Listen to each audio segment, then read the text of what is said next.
Bueno, vamos a hacer algo inédito, al menos en mi programa, que es una suerte de consulta en directo. Tenemos a Oscar Casanela con nosotros. Ustedes recordarán, él ha estado en nuestra mesa en alguna ocasión, formó parte del movimiento San Isidro. Bienvenido con nosotros. Ahí estábamos viendo, yo creo, la foto donde tú apareces en aquel momento histórico en Cuba en que se puso al régimen contra la pared. Es un científico, activista cubano, víctima de la represión, en montones de testimonios. Mañana, 24 de junio, a las 8:30 de la mañana, se va a celebrar aquí en Miami la audiencia final del proceso de asilo político, ¿no? Ahí estás tú en un sitio, ¿no? Sí. De la foto. Vamos a recordar el video de uno de los tantas veces que fue reprimido en Cuba. Adelante. ¿Qué pasaba ahí? ¿Ese eres tú que se está llevando a la fuerza? Sí. Ahí me golpean, me parten la cabeza y todo, 5 agentes de la policía política. Eso fue el 11 de mayo de 2019. ¿Tú eres el que grita? ¿Qué estás gritando? Abusadores. Ellos me ponen una esposa y me golpean con la esposa. ¿Qué hiciste? Yo fui a la marcha en apoyo a la comunidad LGBT. Una marcha que no está autorizada por el ellos son defensores del régimen cubano. Exactamente. Son castistas. Ahora, ¿qué pasó después? ¿Cuánto tiempo estuviste detenido? Ellos, después de la golpiza, me entregan a la policía y me llevan para la estación de Zanja y Dragones. Ahí conocí a Daniel Llorente, el que corría con la bandera cubana. Claro. A él lo habían recogido hacía como 2 días. El día del Papa, ¿no?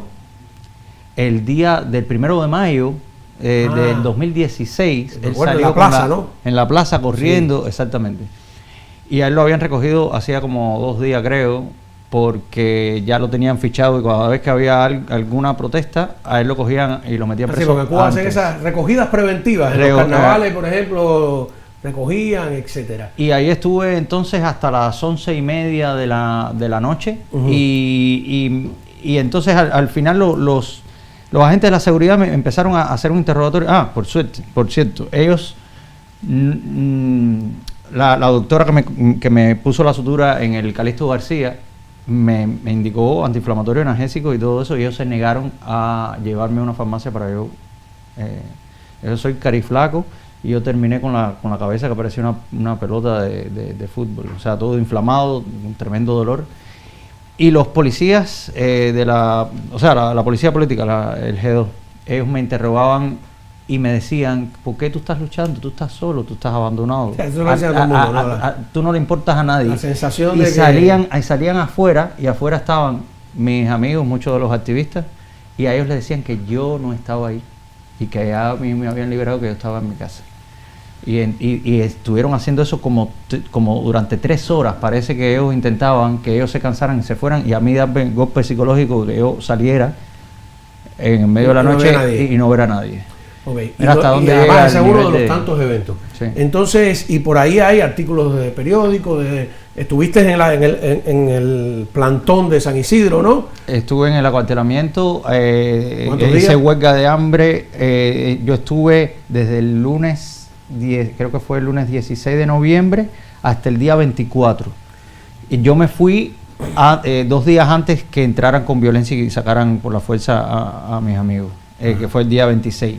El día 27 pasa el 27 de enero, que fue la respuesta. Entonces, antes de pasar con la doctora Elizabeth Amarán, ahí la foto. ¿Dónde estás tú ahí en la foto? Yo soy el que estoy con un pullover azul atrás de Anameli. A la derecha, a la izquierda. Ahí. En el medio, en el centro. En el medio, ya te vi, justo en el medio de la foto, ¿verdad? Sí. Bien, a ver, y tú con tantas pruebas que tienes de haber sido víctima de castigo, ¿por qué tienes miedo de que mañana no te den el asilo político?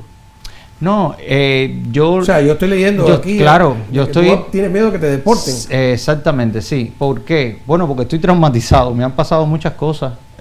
Una de ellas es que hubo una irregularidad tremenda con mi primer abogado. Y ¿cuál fue la irregularidad? Documentos que yo entregué y que no estaban en la corte, evidencias que no fueron incluidas, por ejemplo, y información falsa, cosas así. Que hubo información falsa que dijo, ¿quién, tú o el abogado o cómo? Bueno, información contradictoria, vamos a llamarla así. Vamos a decir que hay, por ejemplo, un formulario donde tú debes poner por qué países tú pasaste. Ajá. Y ahí no estaban los países por los que yo pasé. Y muchas cosas, información incorrecta. ¿Por dónde tú saliste? Es una historia muy larga, pero yo salí con 2 juegos de pasajes y salí hacia México. En México me detienen, pero haciendo escala en Colombia, me regresan por Colombia, deportado hacia Cuba, no me llegan a deportar hacia Cuba, un limbo de aeropuerto de 10 días en Bogotá. ¿Tú hiciste una protesta, no? Desde el aeropuerto, ¿no? No. Ahí estuve en limbo de aeropuerto, en El Dorado, y después de tenerme ahí me dan un salvoconducto y yo intento volver a seguir rumbo. Nicaragua me había negado primero la entrada diciendo que era que mi test de COVID no era un PCR, y sí era un PCR, pero yo me repetí el PCR en Colombia, y ya después, cuando fui a abordar el segundo avión para ir de Costa Rica a Nicaragua, ya la aerolínea, el funcionario de la aerolínea, una funcionaria me dice, lo siento, pero usted no puede abordar porque las autoridades migratorias de Nicaragua dicen que ningún miembro de su familia puede entrar en Nicaragua. O sea, y hago otro limbo de aeropuerto. Entonces, una historia de libro. O sea, las contradicciones fundamentales para mañana este juicio son en el tema de los países por los que... No, realmente es mucho más que es una sumatoria de cosas, y también está en que yo salí traumatizado de un juicio donde una persona que yo consideraba que deberían se le debió haber otorgado asilo político. Yo fui testigo de o sea, tuviste un juicio de otra persona que le Yo fui testigo de un juicio, yo brindé testimonio escrito y verbal, oral, en un juicio, y a esa persona le negaron el asilo, y una persona que estuvo... que fue acosado por la policía política, entre otras razones por ayudarme a mí, a Tania Bruguera, que estuvo detenido durante mucho tiempo por las protestas del 11 de julio, y el juez le negó su asilo con unos argumentos que no, o sea, era como si Cuba no fuera una dictadura. Vamos a después a hacer más preguntas, porque yo, la verdad, como no soy fiscal, no puedo hacer las preguntas. Y, doctora, mi primera duda es, ¿su temor es fundado? Sí, su temor es muy justificado, porque estamos viendo que precisamente los jueces tienen, poniendo esto en el contexto de lo que hablábamos hace un poquito tiempo atrás, los jueces responden a la rama ejecutiva, y los jueces siempre se van a inclinar a la tendencia que exista, pues de pronto para favorecer un poco más a una administración que a otra. Sí estamos viendo negaciones arbitrarias de muchos casos de asilo, incluso cuando las personas, como el caso de tu amigo o tu amiga, no sé exactamente quién fue, le negaron el asilo cuando, bajo tu opinión, esta persona pues había participado activamente en situaciones políticas en Cuba y se había mostrado como disidente, y así todo no fue suficiente. Él está justificado por acá porque la Fiscalía siempre va a tratar de enmascarar tu situación con una situación que le pudiera pasar a otra persona en un contexto completamente diferente. Por ejemplo, voy a ser fiscal ahora. Esta marcha que tú participaste. En ese juicio hay fiscal y defensor. El defensor va a ser su abogado. El fiscal va a representar al gobierno. No. O sea, además del juez, ¿hay un fiscal? Sí, el fiscal es quien va a representar al Departamento de Homeland Security, de Seguridad Nacional. Ok, en esos juicios de inmigración. Exacto. El juez va a actuar como una figura neutral. Y muchos jueces sí son neutrales, ¿ok? Otra pregunta, disculpe, la gente se molesta porque yo interrumpo, pero es que me salta. Porque como periodista he estado en muchos juicios criminales o políticos, pero nunca en una de inmigración me acabo de dar cuenta de eso. Te voy a invitar. Entonces, ¿Es público el juicio? Porque... No. Aquí hay o sea, los juicios normales son públicos, sí, son audiencia pública. Como sí, decía... pero de migración no lo son. Yo te voy a invitar para que vengas conmigo. Entonces, no sé si te dejan entrar. Sí. Te voy a invitar. Entonces, mira, voy a ser fiscal por un segundo. Esa imagen que yo vi de ese video que tú mostraste de esa manifestación, me llamó la atención algo que dijiste, que la policía estaba arrestando personas porque no pidieron un permiso para la manifestación. ¿Okay? Esto llamó mi atención. ¿Por qué? Porque la mente de ese juez y de ese fiscal siempre va a comparar esa situación con una situación en la que tú estás rompiendo una ley real y justa. En los Estados Unidos tenemos una ley que si te vas a manifestar públicamente en ciertos lugares, tienes que pedir un permiso, ¿ok?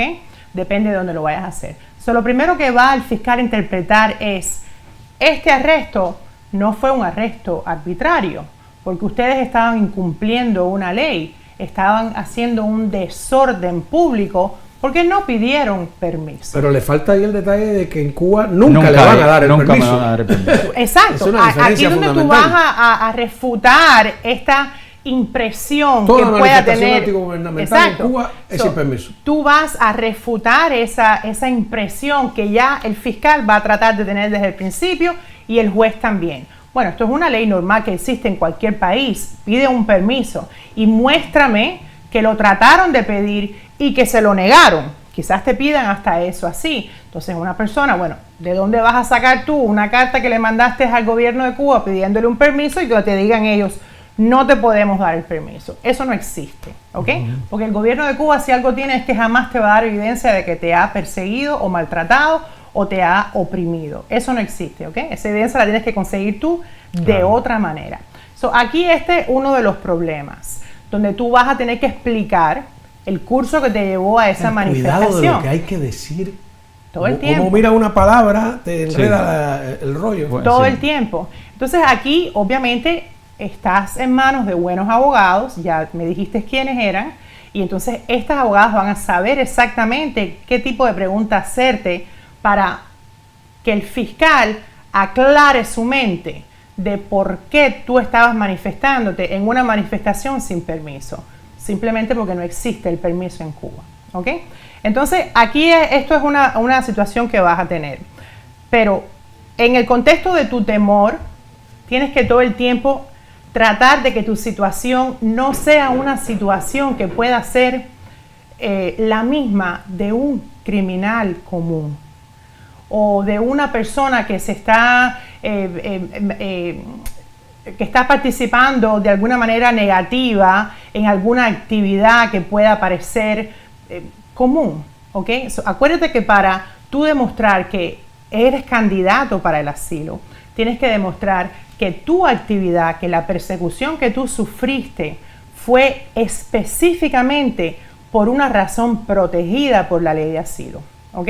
¿Cuáles son esas razones protegidas por la ley de asilo? Esta razón protegida, por ejemplo, el contexto de opinión política, el contexto de persecución religiosa, el contexto de género, discriminación de género, de orientación sexual, y últimamente, si no cumples con ninguno de esos requisitos, que perteneces a un grupo particular social.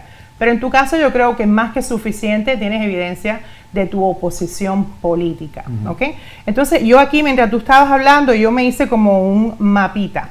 Tú tienes que demostrar que tú fuiste perseguido en el pasado debido a una razón protegida y obviamente tu arresto con violencia, las golpizas que te dieron, negarte atención médica, el encarcelamiento indefinido, todo eso es evidencia de que tú fuiste perseguido debido a tu actividad política. Y tu actividad política la demostraste participando en estas manifestaciones de alguna manera pasivas, porque no te vi golpeando a nadie, ni tirando piedras, ni haciendo nada de eso. Hiciste una huelga de hambre, ¿ok? Y te manifestaste constantemente en contra del gobierno. Tu actividad ya está dentro de una categoría protegida. La persecución de ellos, hay muchas maneras de demostrarla, y esto que te pasó en el pasado, de alguna manera te crea a ti un miedo razonable que si te regresan a Cuba, todo eso te va a volver a suceder y 3 veces peor. No, ahora, déjame ahora yo hacer un segundo abogado aquí. Voy a hacer todo de fiscal y de abogado. Ok, esa fotografía, claro, tienes que poner, ¿qué tiempo da de poner un contexto histórico? Esa fotografía de San Isidro, la mayoría de los que están ahí están cumpliendo cárcel. Luis Manuel Otero Alcántara, Michael Osorbo, sus compañeros o en el exilio. O en el exilio. Realmente la mayoría, yo creo que sin permiso de regreso, ¿no? Pero te digo, pero sí, ahí hay por lo menos 2 personas cumpliendo una larga condena de cárcel, ¿no? Que está justo al lado tuyo está Michael Osorbo y justo a la derecha tuya está Luis Manuel Otero Alcántara. Okay. ¿Eso sirve? Esta es fotografía. Voy a ser fiscal otra vez. Okay.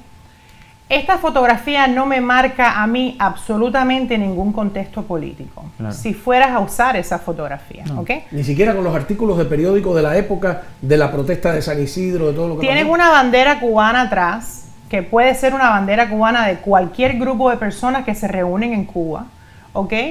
Y tienes que identificar primero quiénes son estas personas, quién es este grupo, a qué se dedica este grupo, qué ha pasado con esta gente, qué significa la L, ¿ok?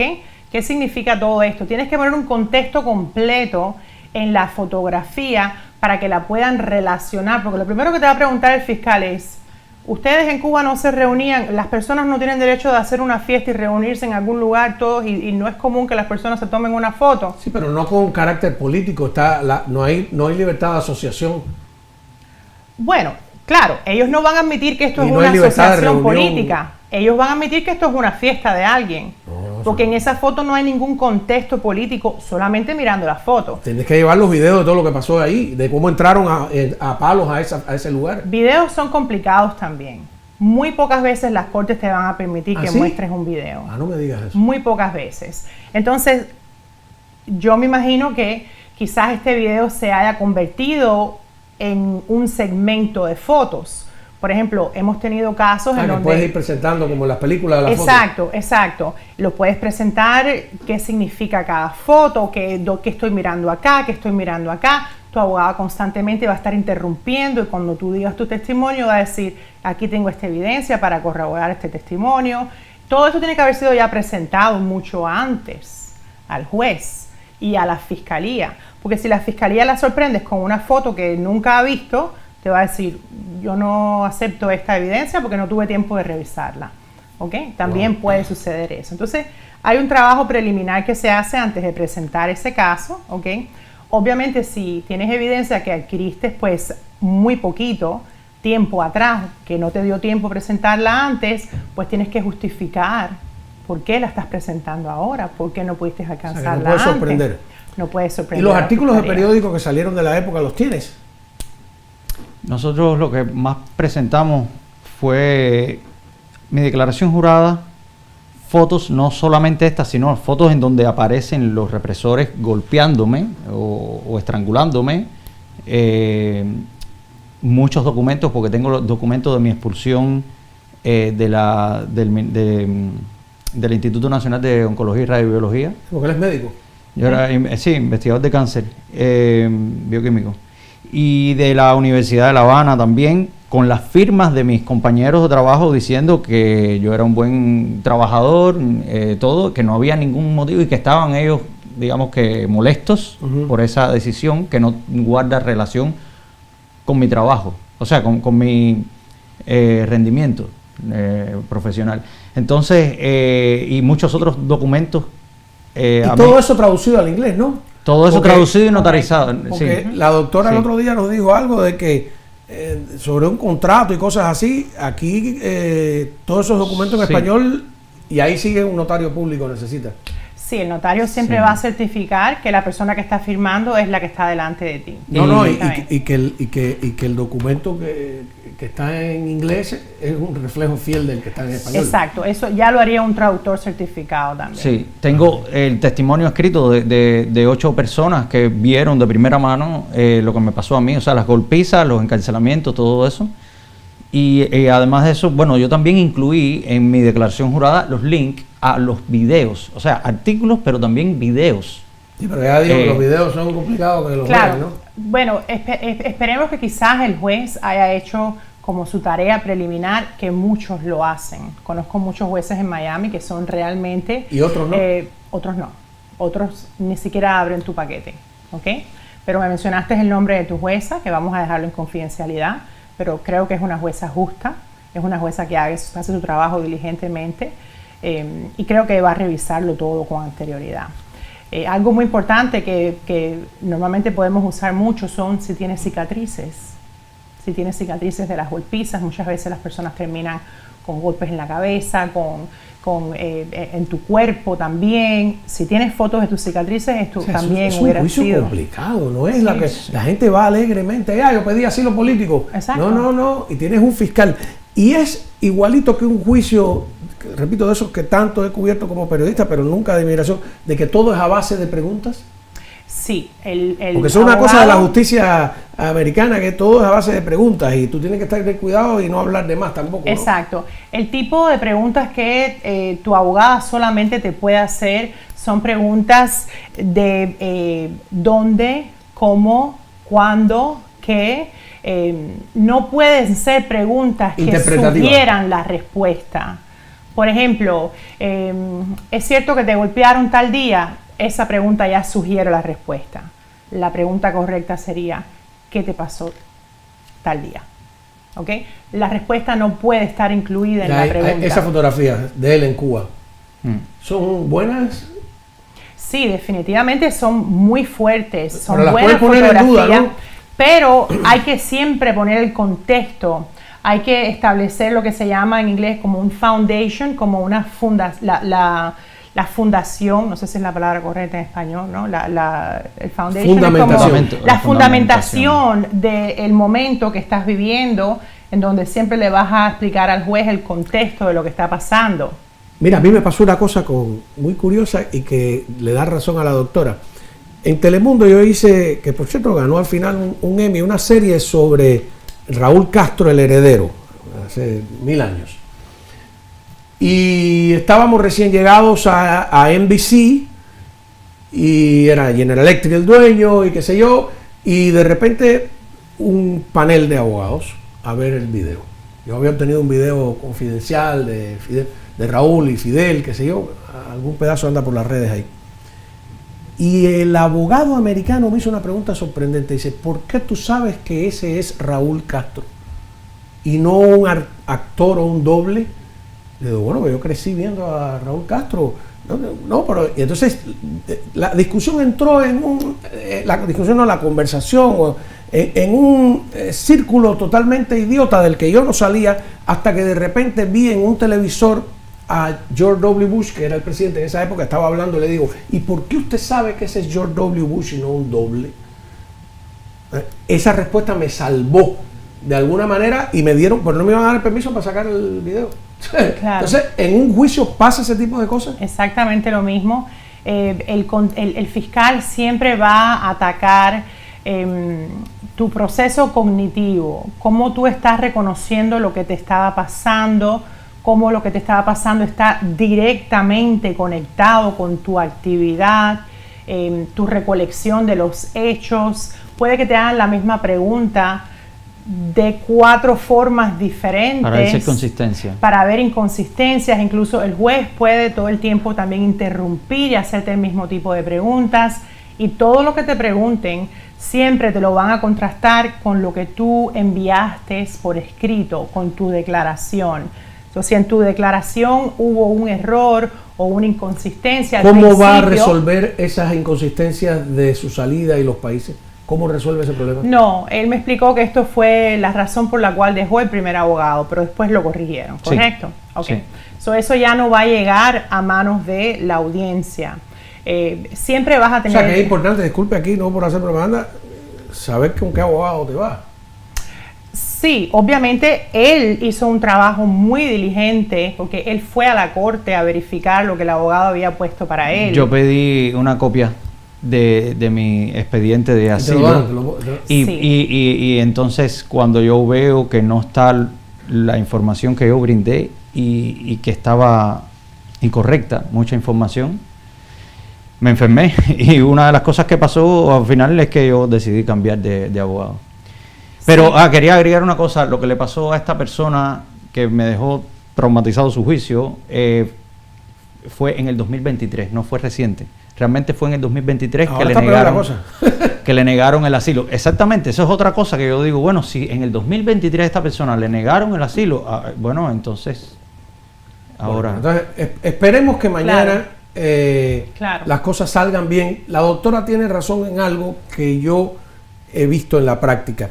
Cuando hay una política migratoria nacional, la justicia migratoria, que ya vemos que forma parte del Ejecutivo y no del Judicial, tiende a masivamente hacer las cosas. Y te pongo un ejemplo concreto. Cuando antes a los cubanos, aquí la gente ve la regulación de pies secos y mojados como algo positivo. No fue algo positivo, porque fue que empezaron si usted con el agua por la rodilla, te viraban. Entonces te llevaban a un escampavías y te hacían un interrogatorio. Ese interrogatorio, el 99% de las personas lo desaprobaba. ¿Por qué? Porque la política era que lo desaprobaran. Estaba lleno de preguntas truqueadas, como por ejemplo, ¿usted estaría dispuesto a ir a un tercer país o prefiere los Estados Unidos? Todo el mundo decía, yo prefiero los Estados Unidos. Entonces ellos llegaban a la conclusión de que si tú realmente solo querías venir a los Estados Unidos, tú no eras un verdadero perseguido, porque un verdadero perseguido estaba dispuesto a ir a cualquier lado. ¡Pum! Y ahí, mira, regresaron disidentes, prófugos de servicio militar obligatorio, militares que también que habían desertado. Esos interrogatorios en los escampavías eran hechos y ahora esa es una situación. Por eso la gente tienen que tomarse muy en serio la petición de asilo político. No es por hacerle propaganda a nadie, ni a ella como abogado, de nada. Hemos visto aquí en vivo a cuántas cosas se enfrenta y la gente, mi impresión es que hay mucha ignorancia, no están preparados, y no entienden el proceso de la justicia norteamericana ni de la justicia, ¿no? Y acuérdate también que estos jueces van a ver probablemente en un día 3, 4 casos idénticos al tuyo, donde todo el mundo va a decir que yo participé en una manifestación, yo fui perseguido, yo fui apresado, la historia es tan repetitiva que solo cuando tú te sales del contexto de esa repetición con hechos fuertes y evidencia fuerte y un testimonio fuerte es que vas a llamar la atención de ese juez, ¿entiendes? Entonces, de lo contrario, eres uno más. Claro, y antecedentes penales del régimen, el régimen castrista los puede fabricar a un lado u otro, pero ¿valen? Sí, son muy importantes también. Sí, ¿tienes el antecedente penal de Cuba? De Cuba. Sí. Bueno, pero es que el arresto de Cuba nunca va a decir que fue un opositor. Sí lo dicen, sí. Bueno, claro, primero, bueno, yo no tengo ninguno, caso, pero alguien que juzgaron por propaganda enemiga o por desacato, yo lo que tengo son atentar contra los poderes del Estado. Tengo citaciones para interrogatorio, pero por una parte... porque no te procesaron nunca. Pero por una parte ellos me pedían que yo firmara unas actas de advertencia y yo nunca las firmé, o sea, yo me opuse a firmarlas. Y yo le decía, no, porque en esas actas de advertencia generalmente, o sea, yo siempre le decía a la gente, no cambies días de calabozo por años, meses o años en la cárcel, porque ellos te decían, cuando firmes el acta, sales del calabozo y vas para la casa. Pero cuando firmabas el acta, estabas reconociendo que hiciste X, Y y Z que ellos te querían. Yo tenía una frase para eso. Entonces, decía, de la cárcel se sale, si se puede salir, pero de la vergüenza no se sale. O sea, como conciencia. A ver, te deseo toda la suerte del mundo. Muchas gracias.